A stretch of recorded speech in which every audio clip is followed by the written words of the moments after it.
name's Adam Davis. I'm the Director of Systems Services, and today I am reading an excerpt from God Loves Haiti by Dimitri Elias Leger.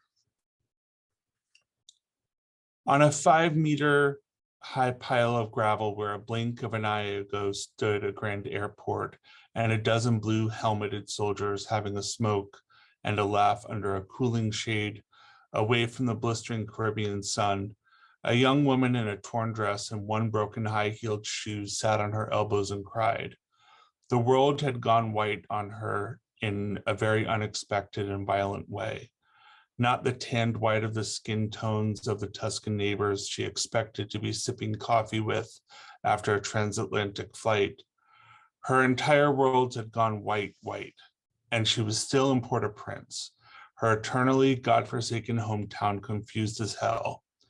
A dense cumulus of dust shrouded her eyes. She felt something had gone irrevocably wrong in the universe. Her carefully laid plan to reach a dream so dear to her that she'd sold her soul for it seemed stillborn. She felt like the smallest person in the world, microscopic, unmoored and irretrievably lost. She tried to scan the horizon and noticed what was left of the American jet from whose steps she had been rudely ejected a half-minute ago. The jet sat on its back, wheels up in the literal sense of the term. She knew that even the finest jet in the world would have trouble taking off from an upside-down position on a runway composed of rubble and fog. She knew this meant she would be stuck in Haiti for a while longer. On a level that prevented her from articulating yet, she would try to find honor in the state of affairs, or at least come to see it as an opportunity to restore honor lost. First, her head would have to stop throbbing and her ears would have to stop ringing. The gudu sound must have done this. This rumble would not go away. She felt submerged in it, swallowed up by it. She felt like she was in the belly of a whale and she was struggling to peer out into the world or find solid footing in its swaying and sloshing. The whale's intestines and pounding heart and lungs pounded hers.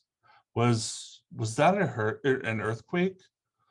Only a giant earthquake could shake the ground hard enough to pluck her from an airplane's steps and toss her 100 meters backward like a feather, while also taking the airplane and flipping it on its back like a toy. Did an earthquake destroy the airport and anything else? My God, but she had studied her country's history in school. As best she could tell, there was no record of the Earth's randomly knocking things about.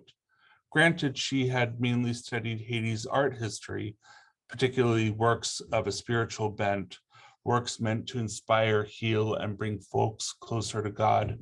If an artist never painted or sculpted or wrote poetry about an event of the magnitude of a massive earthquake and the succor of God, Jesus, angels, and saints in vain, always in vain, after such a ravaging disaster in Haiti, could an earthquake ever have happened here?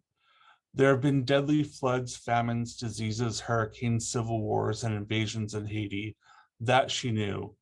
All of these events and every single death, especially the preventable ones, were gut-wrenching, and most were documented one way or another with the creative tools of the day by each era's painters, singers, and poets, and this despite the country's considerable illiteracy rate.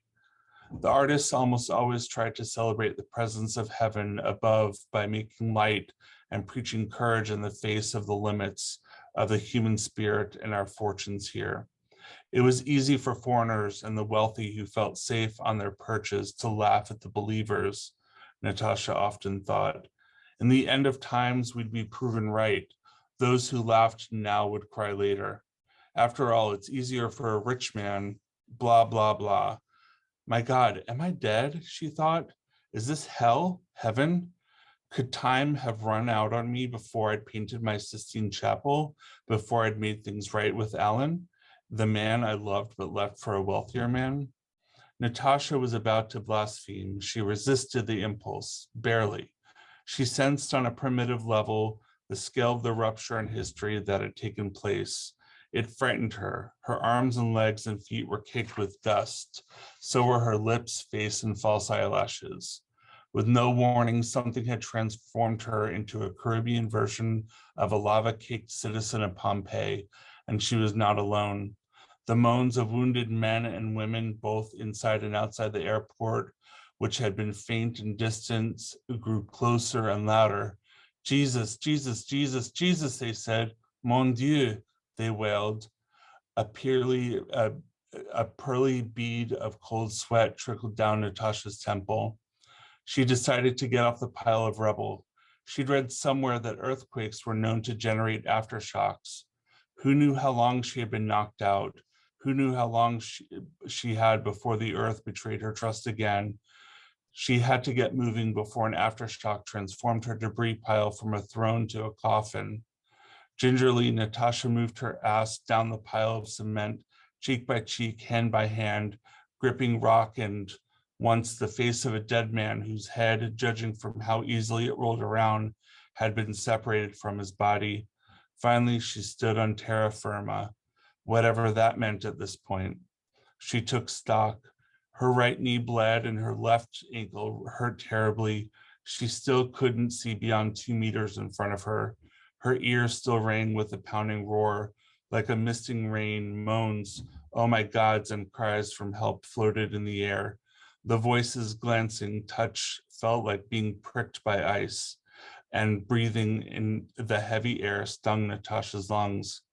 When would the itch in her throat go away? The first step she took went off okay. The second step butted on something soft and expiring.